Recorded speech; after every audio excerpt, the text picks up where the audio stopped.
Hey everyone, this is Jane with Barlow Herbal, and happy Sunday, July 20th of 2025.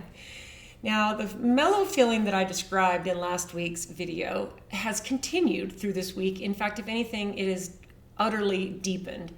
And I almost reached a point the first couple days in that it was just like, I don't know what I have to journal about. I don't know what I have to talk about next week.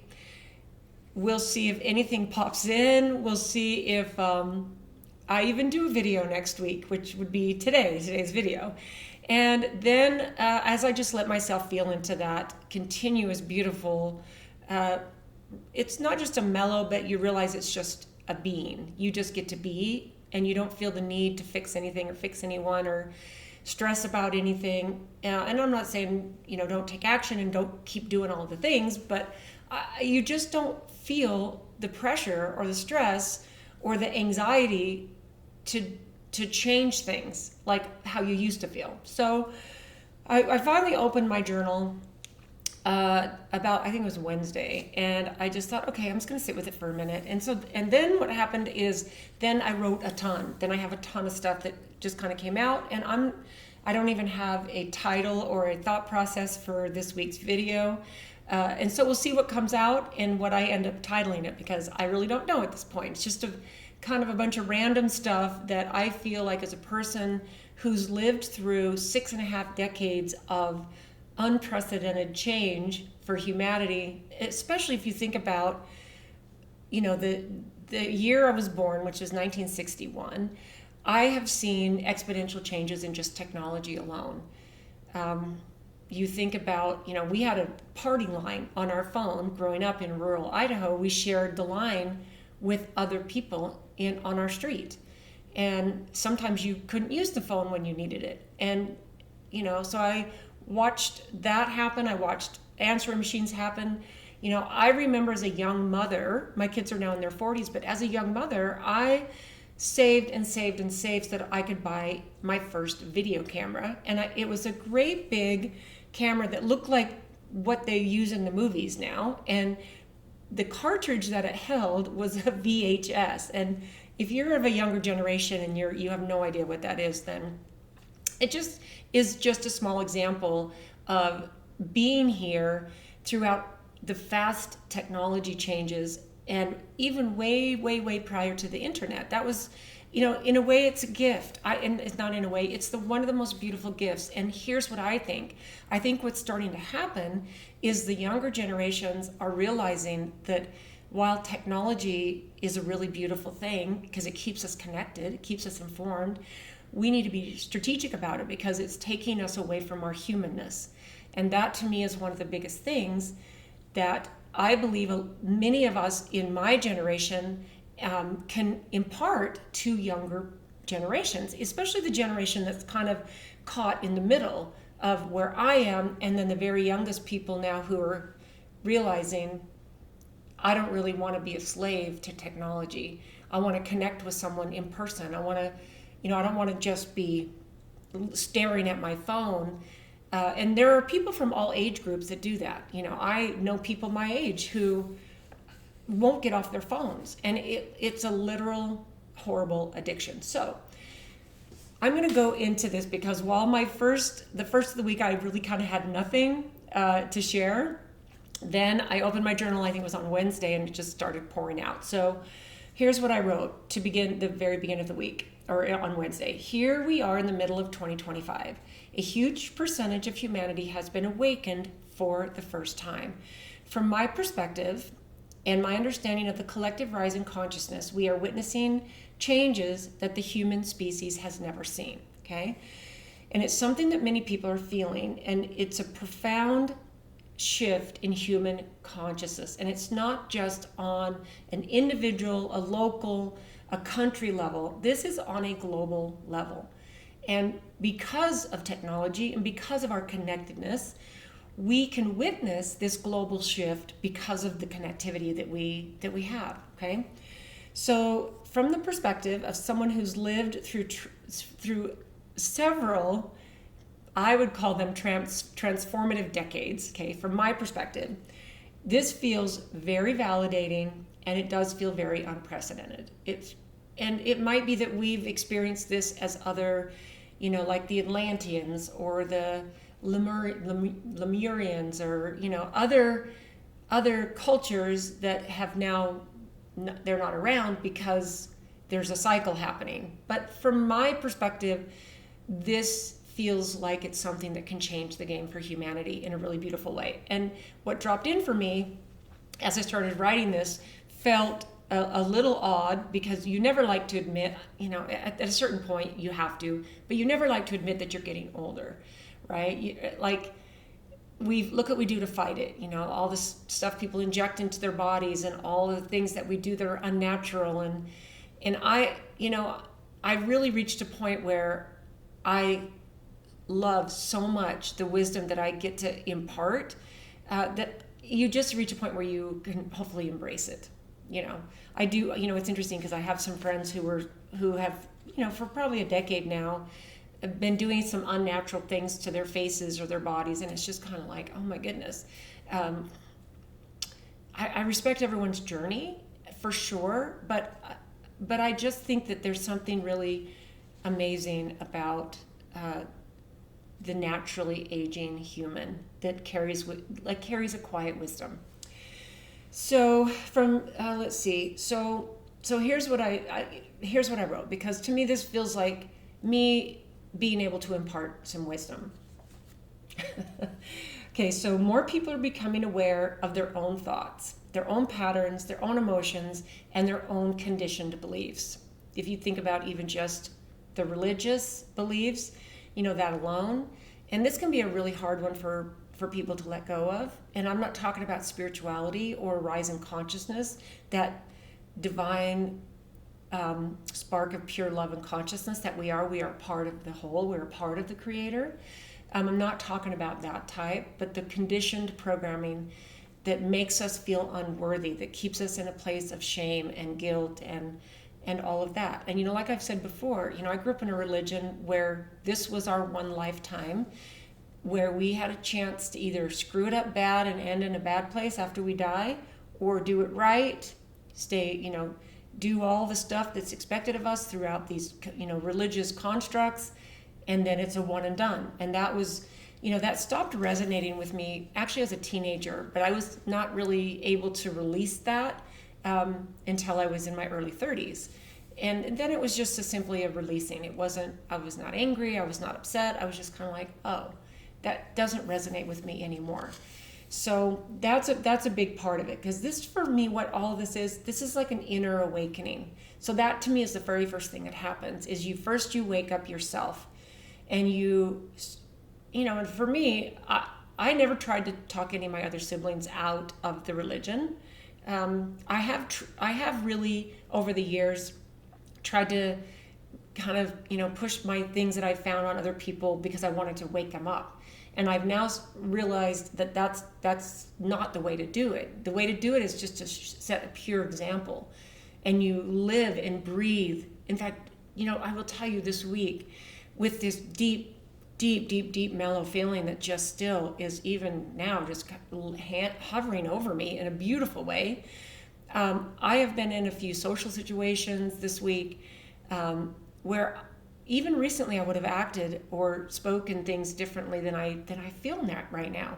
I feel no need to change someone else's mind or talk them into something different, or not even berate, but just not resonate with their journey. I have no skin in the game for their journey. Now, I don't want people to hurt other people, and I don't want bad things to happen. But in the moment with every person's journey, when you get that peace, that is a deep inner awakening. It is utterly game changing to just be. You always hear this thing from all your spiritual teachers and all the gurus: just be present, just be.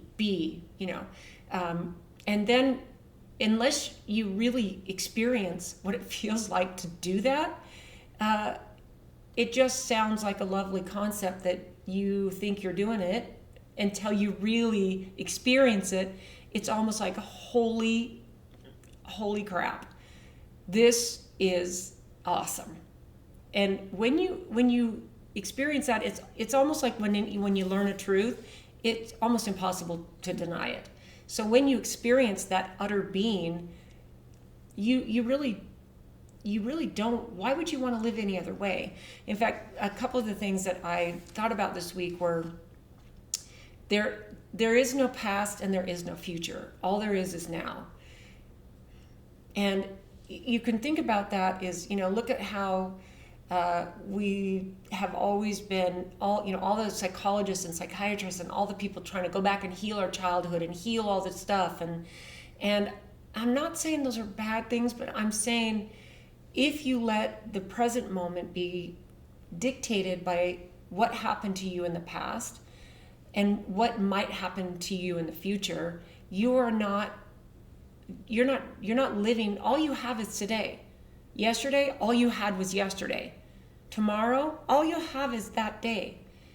Like we need to look at this from a place of there is no time. Time is a construct. We all know that. I mean, we do need to follow the rules of time in this matrix because this is what keeps our life going and flowing and helping us take care of our families and be in social situations at the right time and all of that.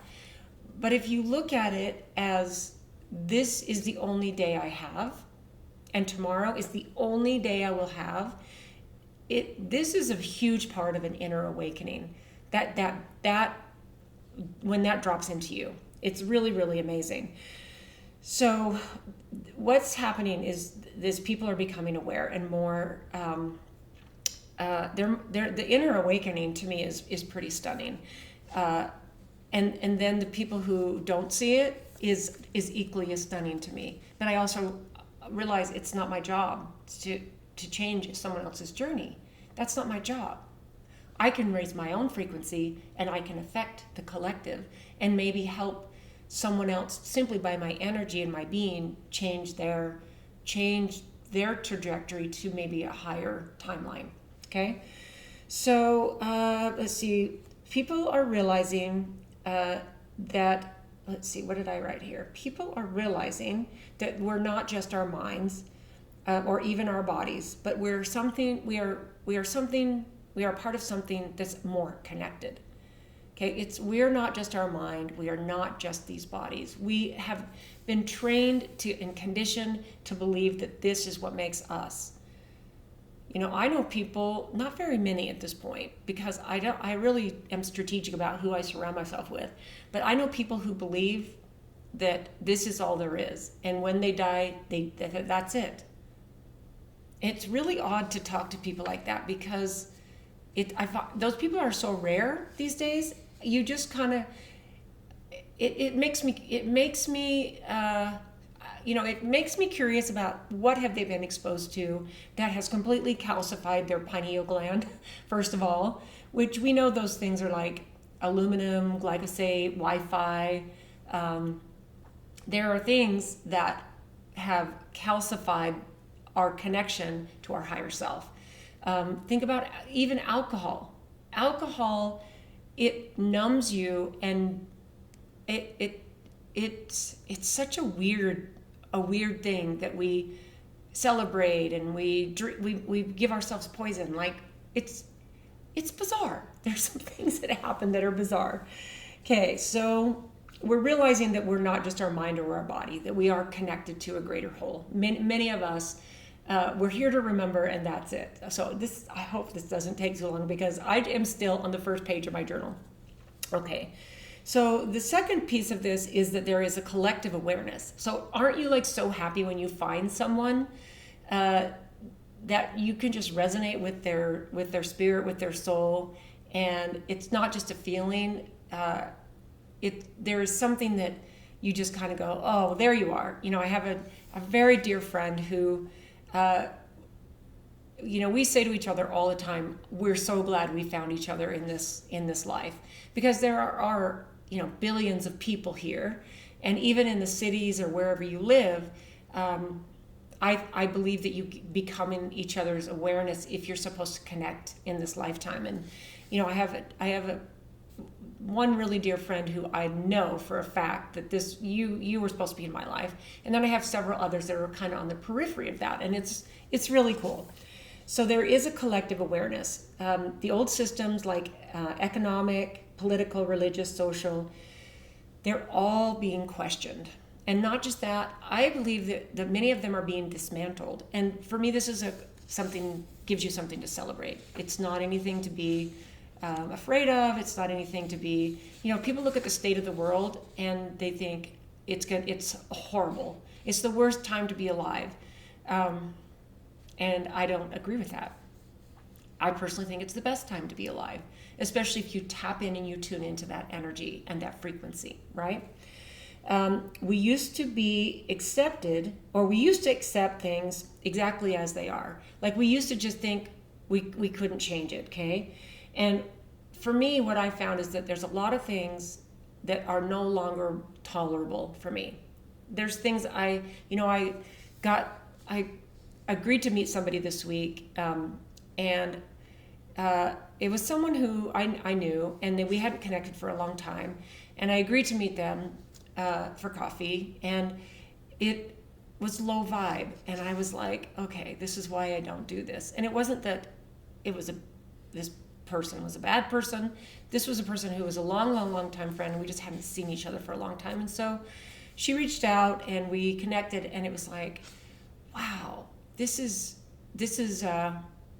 it just kind of, it's just all so interesting to me. And I stayed mellow through the whole thing, but I was just like, okay. It makes me not want to. I'd rather go spend an hour standing in the grass and grounding, or hugging on a tree, or writing in my journal. The things that mean things to you change. And socialization, I have found, and I'm a super social person. I'm a complete extrovert. I want to know as much about you as I can. I want to learn all about your kids and your grandkids and what you do for a living and what makes you tick and what do you think about the world, and that is still me, but I've now realized I don't want small talk. I don't want meaningless, that one is crazy, right? You could probably relate to that. So I just used to accept, or maybe we accepted things the way they are. They're no longer tolerable. For me, I want to live more authentic, more ethical, and more sustainable. And I want everything in my life to be that way. So not only is there a spiritual emergence individually and collectively, but also there is a spiritual emergence, okay? So what I've found that many people are having spontaneous mystical experiences. And I know some people who, have had some, have been on this awakening path. I can think of people that go 30 years back. And what I've watched and witnessed and talked with them about over these 30 years and the awakenings they've had have been really, really amazing. Some of them have been spontaneous. And I've had some of those myself where something drops in. And I will tell you, a couple of those have been with some beautifully facilitated plant medicine journeys. And there are spontaneous awakenings that you have during something like that. And then this last part of this first page, technology and then consciousness. So if you think about, and what brought this to mind for me was almost 2 years ago, I put Focus Life Force Energy, the technology, on my home and my business. And because that technology just resonated with me, it made so much sense. I'd been studying Dr. David Hawkins for probably 20 years. I've read all his books. He created the scale of consciousness from 1 to 1,000, where you can literally measure the human emotions and where they resonate on this scale that Dr. David Hawkins created. You can measure the frequencies of human beings on this planet and where their emotions are at any given time. And to me, we're in life-changing times where it's of the utmost importance for those of us who see what's happening, who understand, who want to be a part of the change. It's very important that we keep our frequency high, And so for me, what this is consciousness and technology, and they're merging. Okay, so here's what I wrote about that. Um, AI, even neural tech, and I'm not all about merging humans and AI. That is not my deal. And virtual spaces. So think about that. It's bringing up deep questions about the nature of the mind, the soul, and what reality is. For me, this is bringing up a lot of questions, and it should. It should. There's got to be a balance and a disconnection from the technology. But the technology, there is technology that I believe is going to facilitate a rise in the consciousness of human beings. Okay? And then I wrote this: as someone with the wisdom of age, okay, I feel like this is a powerful position. And I feel like and I think for many people, if you're in my age range, maybe a little younger, maybe a little older, you understand what I'm talking about. Just your presence and the wisdom that you carry because of the decades that you've lived gives you a powerful position. Okay, and I don't mean that in a negative way. I mean that in 1,000% positive way. Okay, we're not just here, this is what I wrote, we're not just here to witness the shift, but we're here to help guide others through it. And this is one of the things that, well, when you're a young person, you don't really think about this. You always just think, oh yeah, there sits my grandma with all her wisdom, she's got all her advice. Maybe you don't think that. And when I was younger, I never really wanted to go sit and get wisdom from my grandma and grandpa. I mean, we didn't live close to them, so even though I loved them and I was fairly close to them, you always dismiss the wisdom of the people who came before you. It's the most interesting thing to me. In fact, I had a conversation with a very good friend this week who is my age, and we were kind of just talking about how interesting it is that when you get to be this age and older, there's just a smile when you watch the people that you are in your younger generations. For me, it's my kids and my grandkids, and I have a lot of younger siblings and all of their kids, and this is a big family group. And it's just so fascinating. And it does make me wish that I could go, back in time and just be a tiny bit more present with my grandparents. Just a little. I have no bad experiences with my grandparents. So it's just fascinating. So we're not just here to witness the shift. We're here to guide others through it, okay? I'm turning into an elder with some wisdom. I wrote that down because I thought it was like, holy cow. I'm turning into an elder with some wisdom. And this does not come from a place of ego. This comes from a place of just pure longevity of time, living on planet Earth, and etc., okay? So there is a double-edged sword to awakening for sure, okay? So there's like this liberation, and then there's like a little bit of like an overwhelming grief, a little bit, right? And some people have anger, when they realize that there's things that have been hidden for them, and how the powers that be are not here to serve humanity, and all this stuff. So you start to see that the veil is lifting, and that can cause a lot of. That's one of the hardest parts of walking through this, right? So there's all of that. Now, what I thought was really interesting that I really wanted to, I just wanted to bring this in this week, is what I really have realized, especially over these last 5 years, is the depth of deception of the powers that be that want to keep us in lack and ignorance. And I'm talking about things that we all know, that Mother Earth provides enough abundance, there's enough clean energy. In fact, here's what I wrote. We realize we're not lacking. We realize that we've been lied to, okay? We already possess clean energy, okay? We already possess the tech for clean energy for everyone. And what I wrote is zero cost to people.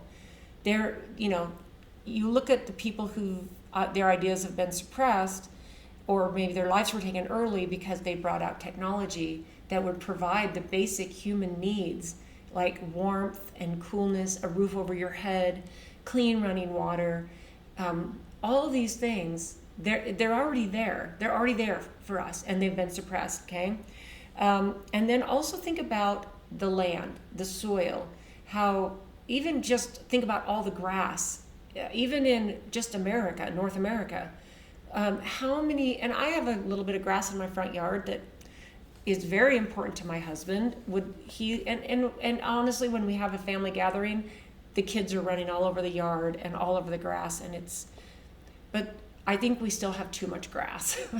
And over the years, I've actually tried to, minimize the amount of grass we have in our yard, because to me, the earth provides so much abundance. There's not one human being who should go hungry, right?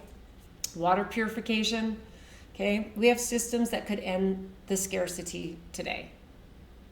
We know we have the technology that could end that today. You hear about people that have had technology to clear the salt out of the ocean, and we already know that we have that, right? Okay, this is, I think this stage of it, when you learn that all this stuff that we've been lied about, this is a really frustrating part of the whole awakening process.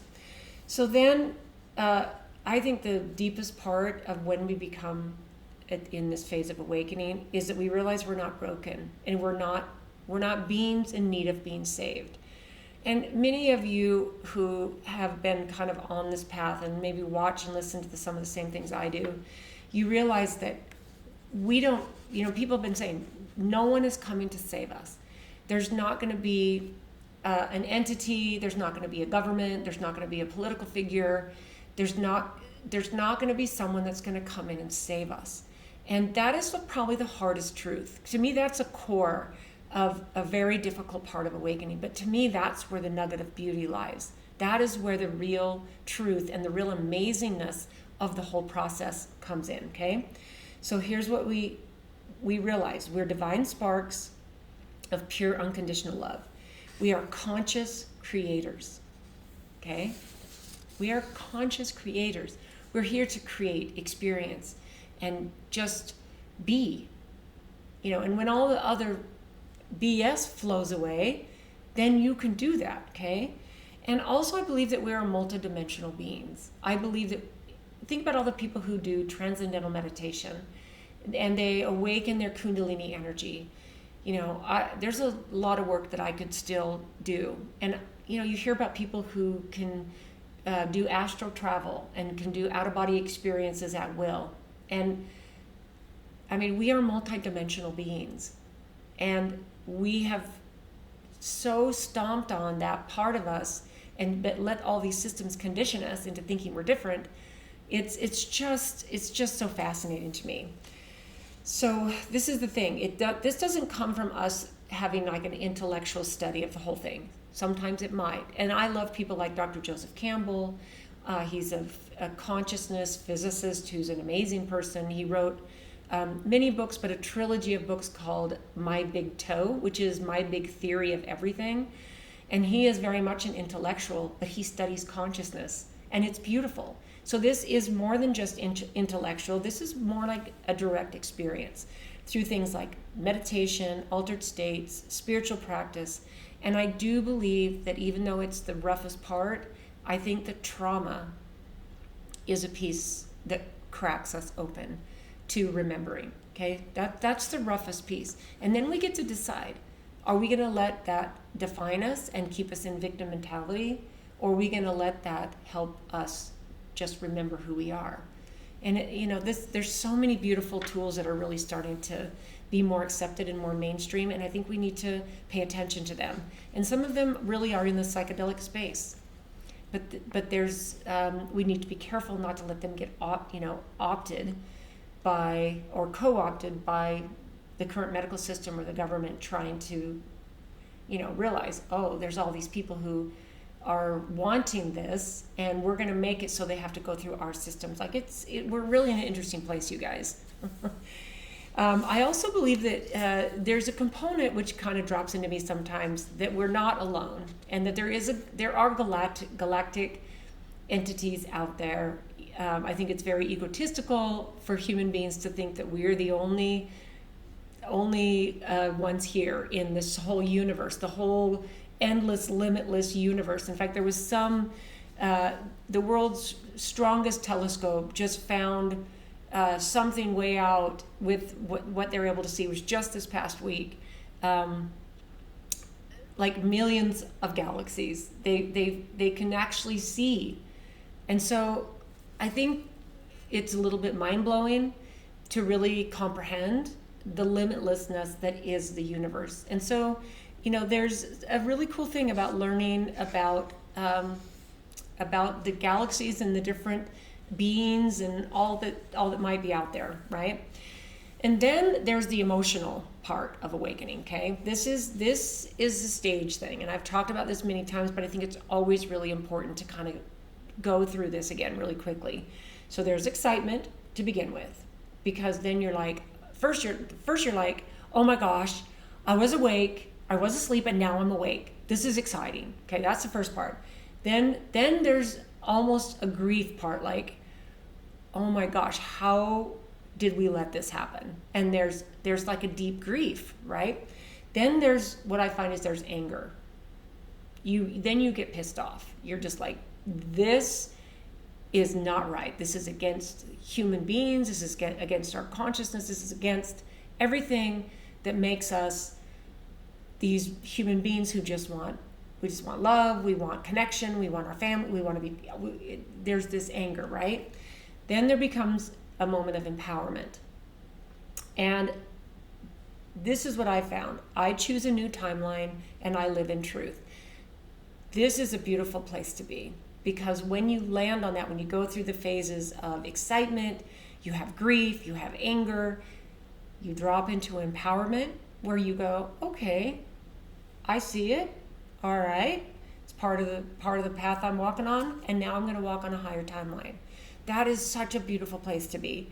And then what drops in for me at the last part of this is simple compassion. And the compassion is for the other people that I see, and it's not judgment, but the people that are still under the spell, right? Because that is real. And it's so far away from judgment, because I walked a lot on that path for a lot of my adulthood. I was born into a very aware family, but I walked along a bit of an asleep timeline myself for a long time, and because I think sometimes it's just easier, and you really don't know until the world turns sideways, and then you go, well, wait a minute, right? So what I realized is this: all of this is not a call to go against the old systems. This is the most important part, guys. This is about transcending and making those old systems obsolete. And I talk about that a ton because I think it's really important. Because what happens is when you become immune to these different manipulations of these systems, they lose their power over you. They no longer carry any kind of power. Like when the whole jab thing happened, and people were pressuring each other, and it was weird, right? I was in a complete. It was a non-issue for me. I was a little bit stunned that some people were just doing it to make I had a friend who her 17-year-old son pressured her. She didn't want to do it, and he kept bugging her and bugging her and bugging her and harassing her, and she finally did it. And it was like, so to me now, it's all so fascinating, and I'm really not sure why I brought that one up. But you just become immune to any manipulation, like of anything, even what's happening right now. You become completely immune to it. It's just what I find is just a frequency that you no longer align with. I don't align with any fear frequency anymore, and I think that's honestly the beauty of the mellow, just the feeling of mellow. Okay, and what you get to do is you get to embody just pure unconditional love. Okay, I think that I've been going for 34 minutes, and what I'm going to do is I'm going to stop. I probably still have 10 pages. I'm not going to even go through those. But what I did come up with at the very end, I thought, you know what if I just threw a bunch of questions out, and I just threw a blanket of love over the whole thing, all of these questions that I have. So these are some things that I wrote out, and then I journaled on for the rest of the week. And it was really, really, really amazing. And you know what it did? It just kept me in this place of just, it's hard to describe until you land there, but this beautiful mellow is still, I don't think it's ever going to go away. And I'm not saying that I'm not going to have other hard stuff come, but it feels like it's so different now. And the hard stuff is going to be it's going to be so different. And I get to choose everything about it, what I label it, even if I label it hard, right? And no longer will you ever give your power away once you land here, not even in the small things. Okay, so the very first thing is, let's throw a blanket of love, first of all, over humanity with these questions. What if no one is actually wrong, just operating from their own level of pain or programming? Okay, and the reason I asked that question is because one of my sisters recommended Mel Robbins' new book called the Let Them Theory. And this is about each person, each situation, let them have their experience. You don't need to get worked up about it or try to change it, right? And think about who you might, now unless you're a mother, you're taking care of small children or even teenagers, and that's your job. But everyone else, you get to let them have it. And I actually downloaded that on Audible at the first of the week when I was kind of like, I don't know what to journal about. And I listened to it. I listened to the whole thing. And it was good, because the second piece of that is then let me, because you can let people have their own experience, but then you still need to take responsibility for your own experience, right? This is, again, getting out of victim mentality and into creator mentality. Always. It's always the better path. You can't even describe how much better it is. Okay, so what if no one is actually wrong? They're just operating from their level of pain or programming. That's the first question. Okay, the second one, who triggers me the most, and what part of me are they mirroring? I have, like, nobody triggers me now.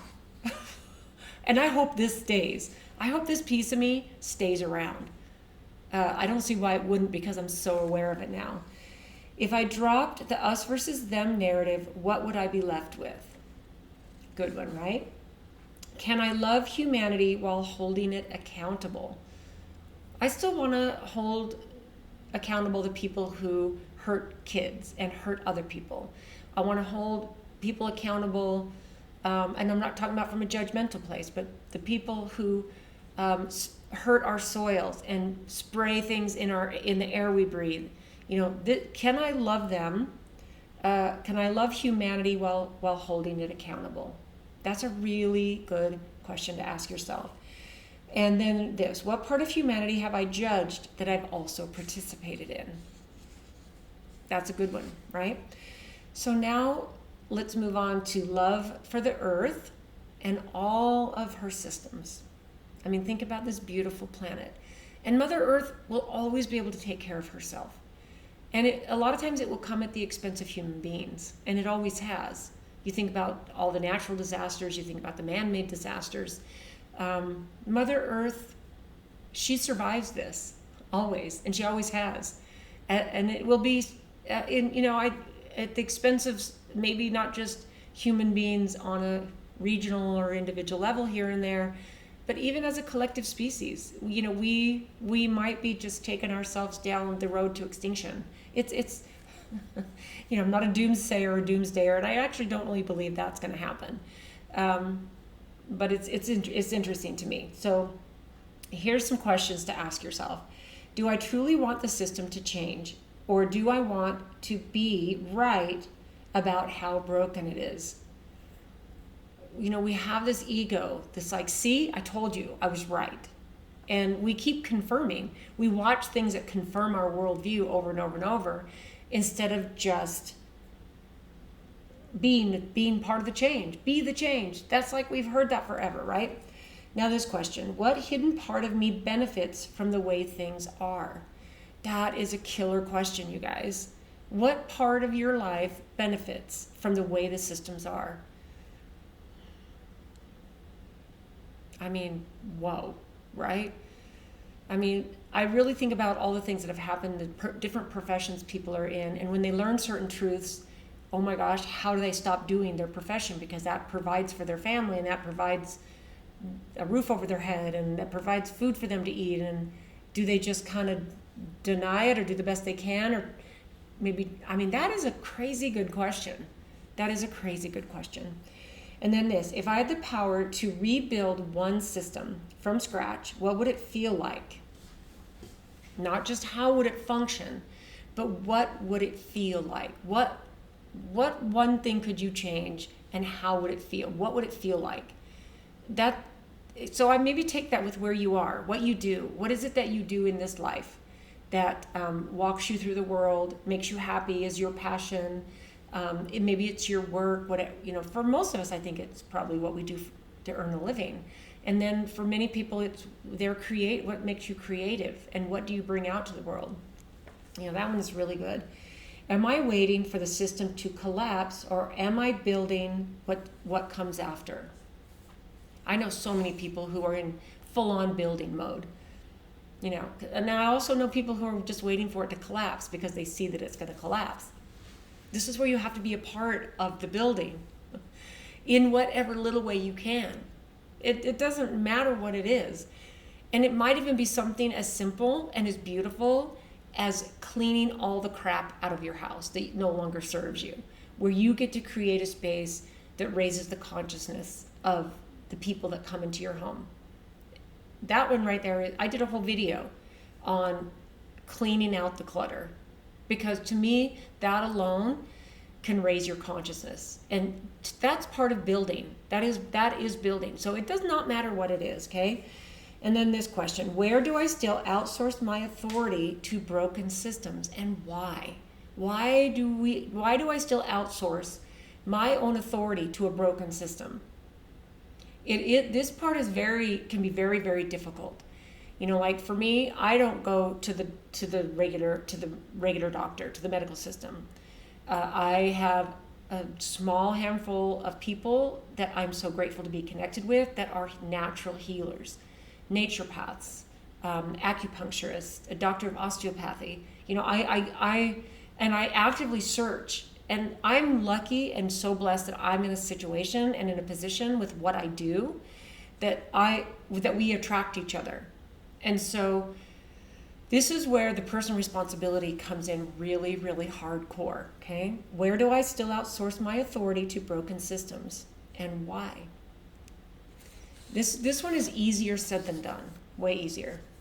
Okay, so then I wanted to shine a light of love on the awakening process itself, because that is really, really important, because it's such a roller coaster of emotions. So here's some questions for this. Where am I still romanticizing awakening and avoiding the shadow of it? There is a lot of shadow work, and you've probably heard that. Go back and watch last week where I talked about what this process of alchemy is, where it's the journey of the soul, where you have the blackening, the whitening, and the reddening. It's a beautiful process. You have to have that shadow piece. You have to go to the dark place to have the purification, and then to have the gold, where the gold is, okay?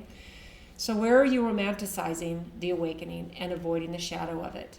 That gets really, really easy, because you can keep tuning into things that you watch and listen to on different podcasts, and you can be like, it can just keep confirming and romanticizing the awakening rather than really looking. There's got to be that piece that makes it, that really brings it. What truth am I avoiding because it would require me to change everything? Am I using awakening as an identity or a path? I mean, I've caught myself in that many times over these last few years. And I've said to siblings and said to friends, we've had these awakening conversations, and it becomes your identity. And that's really an interesting thing to think about, right? Where have I used my pain as proof of awakening, and is that still necessary? There really has to be a point where you release it. You could, because that, if you think about that, you can talk about how painful it is to be awake and in awakening. You're still in kind of the grief and the anger situation when you're awakened, but you are still in victim mentality, okay? So where have I used my pain as proof of awakening? And is that still necessary? That's a brilliant question, right? What would it look like to love the part of me that still wants to stay asleep? Give yourself grace. This timeline and this time that we're here as these beautiful souls is not for the faint-hearted, especially when you wake up. I always, when I talk about this, I always think about that guy in the Matrix who turns in everyone else because he wants to take the blue pill and he wants to be plugged back into the Matrix because it's so painful for him in the real world. That is such a great movie. I mean, I remember I talked to a practitioner who found me in my business about 20 years ago. And we had some really, really amazing conversations. And he basically, at one point, probably those 20 years ago, he said, well, The Matrix is really a documentary, right? And I said, well, yeah. And it kind of deepened our friendship. And it deepened our, just what we could talk about. It was really an interesting thing. So, and it's still funny. Every once in a while, I run across someone who's never seen that movie. If you're one of those people, which I doubt if you're watching this, you are. But that to me, every once in a while, probably every couple of years, I dip back in and I check in on The Matrix because it is such a spot-on movie. And I think that a lot of times these ideas and these stories for the writers and the filmmakers come in as nudges to help us. That's my own thought. Okay, so that was love for the awakening process. Then love for the truth. Love for the truth of who we really are. Okay, so here's some questions to ask yourself. If I really believed I was a divine being, how would I move through the world today? If you really, really believed that, how would you move through the world? Okay, what am I still doing that betrays the knowing of my own divinity? Are you still doing things that betray what you know about yourself, who you really are, your own divinity? What scares me more, being powerless or being infinitely powerful? That's probably the most important question, right? What scares you more? We become so afraid of our own limitless potential of infinite beings of pure love and pure light. That is scary for people for so many layers and so many reasons. It might be a religious construct that keeps you there thinking, well, I'm not worthy. No, that's not me. I can be a piece of creator, but I'm not a limitless creator I'm not that. Let me read that question again. What scares me more, being powerless or being infinitely powerful? That just actually, the infinite powerful makes my spirit soar just thinking about that. How have I dimmed myself to make others comfortable with their smallness? Oh, I still can do that. I can still do that. Because and this is part of just a human compassion. I'm not saying don't be compassionate, but now I've realized I don't have to dim anything. I don't have to change who I am. I don't have to, there might be things that I don't say because it's maybe not appropriate in a situation or with a person, but I never dim myself. I have become a little bit more careful with what I say, but I think that's different. And it's, that would be a great question to ask yourself, because as I'm, saying all this, I'm thinking, okay, this would be a cool one to journal on. What would I come up with? If I knew I was source in form, if I knew I was pure source in form, what would I stop tolerating immediately? Ooh, that's a good one. I also think that we could have love for our galactic family, right? So I kind of touched on that a little bit. And I think that's a piece. And I don't spend a lot of my time focusing on that. So I think that I didn't really make up any questions for that one, but I think that I definitely think we are not alone in this galaxy for sure. But I've never really contemplated or dug deep into learning or meditating to a point where I can figure out where I might be connected to a galactic family. So I think that we can have, instead of being afraid of what's out there, I think we need to have a lot of love. That feels more congruent to me for galactic loving beings, okay? And I think that there can be other beings out there who don't have our best interests at heart as well.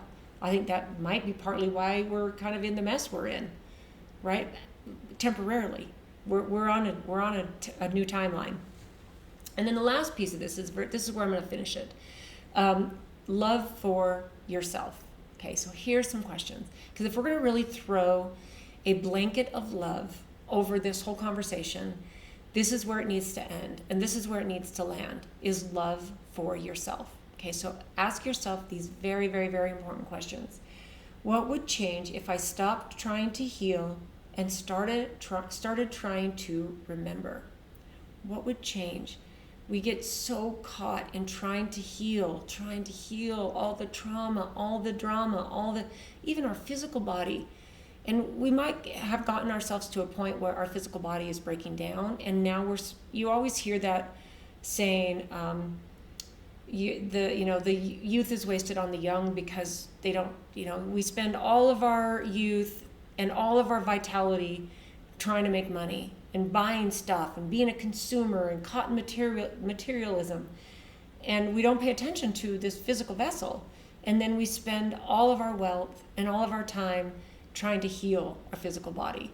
So I think that if you have a serious health issue, yes, you still need to be paying attention to that. But I'm really talking about on a whole different level. What would change if I stopped trying to heal and started trying to remember? So this might be maybe in the context of emotional trauma from your past. Do something that's going to help you release that once and for all. There might be something that you need to do. Maybe a very carefully facilitated plant medicine journey. And I'm not encouraging this is my own personal experience and my own personal opinion. So then this question, where do I still seek external validation to prove that I'm doing awakening right? There's no right way to do it. And I think that we let this become our ego. We let this become what defines us. I spoke about that a little bit earlier. Where do I still seek external validation to prove that I'm doing awakening right? Look at me, I'm doing this right. That's a conversation that I no longer want to have. And I wrote this because this is something that I have experienced myself. I'm on this journey right along with you. What am I still apologizing for that my soul never judged me for? I know people who the word sorry just rolls off their tongue with almost every sentence or everything they say. If I fully trusted my own frequency, what would I stop waiting for? Maybe you're waiting for a person. Maybe you're single and you're waiting for a person. If you're waiting for the perfect job to land in your lap, if you're waiting to win the lottery, if you're waiting, whatever. If I fully trusted my own frequency, what would I stop waiting for? And then this final question. What if I'm not here to fix anything, but here to be something so potent that it ripples across the timelines? That's it. This is where, for me, this landing in this mellow place and staying here, all I need to do in every moment is raise my frequency and be present. I don't have to judge the situation. I don't have to judge the person. It is such a beautiful, freeing place to be. I think it's a perfect place to end it. So, almost an hour in. I hope you got to the end of this. If you did, thank you. Thank you for listening. You might listen to me at 1.5 speed, which you can do on YouTube. There's just a little button up there. You can check do your playback speed. So I hope this resonates, and I'd love to know what you think. But I hope you have an absolutely beautiful third week in July of 2025, and we will see you next time.